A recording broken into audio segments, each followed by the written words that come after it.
She could have lived a life of luxury, power, and royal comfort. Instead, she spent years praying for the soul of one man, a man who rejected her faith, mocked her beliefs, and worshipped pagan gods. That man was her husband, King Clovis. Her prayers would not only change his heart, they would change the history of Europe forever. The 5th century was a time of chaos. The Western Roman Empire had collapsed. New kingdoms were rising across Europe. Wars were constant. Pagan traditions still dominated much of the continent. Among the Franks ruled a powerful king. His name was Clovis, a fearless warrior, brilliant in battle. But he did not know Christ. Far away lived a young Burgundian princess. Her name was Clotilde. Unlike many rulers of her time, she was a devoted Christian. From childhood, she had learned to trust Jesus Christ above all earthly power.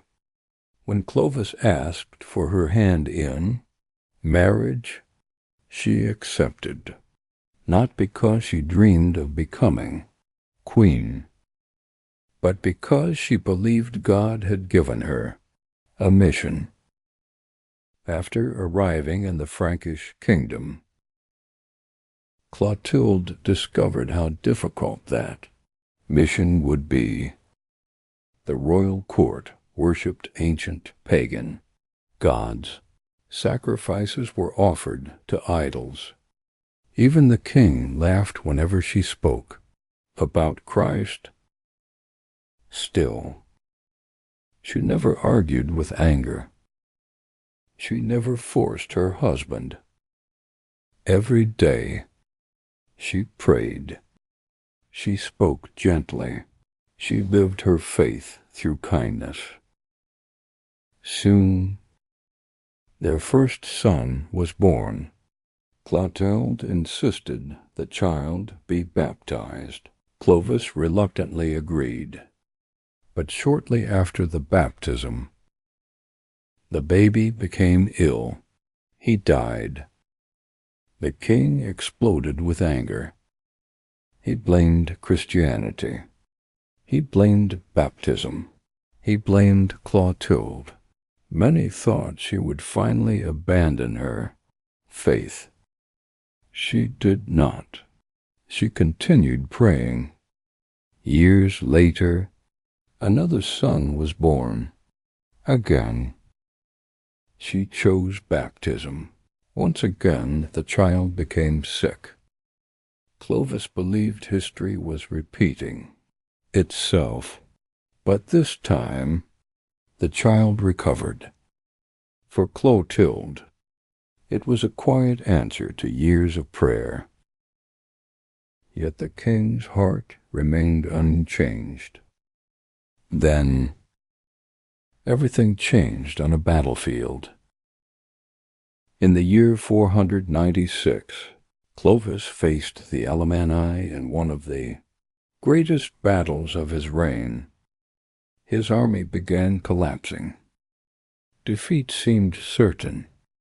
Surrounded by death, the king remembered the words his wife had repeated for years. In desperation, he cried out, "Jesus Christ, if you give me victory, I will believe in you."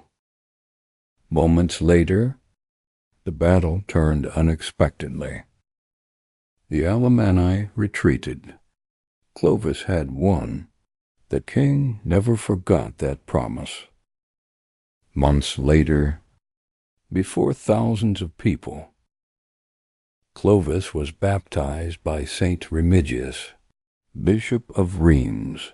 According to tradition, more than 3,000 Frankish warriors were baptized with him. it became one of the most important conversions in Christian history. The kingdom of the Franks embraced Christianity.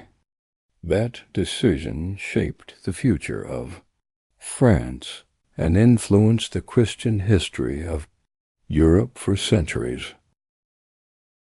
Clotilde never claimed victory as her. She knew it had not been won through arguments, or politics, or force. It had been won one prayer at a time. After Clovis died, she devoted the rest of her life to prayer, charity, and helping the poor. The Church later honored her as Saint Clotilde, not because she commanded armies, not because she ruled an empire, but because she never stopped believing that God could transform even the hardest heart.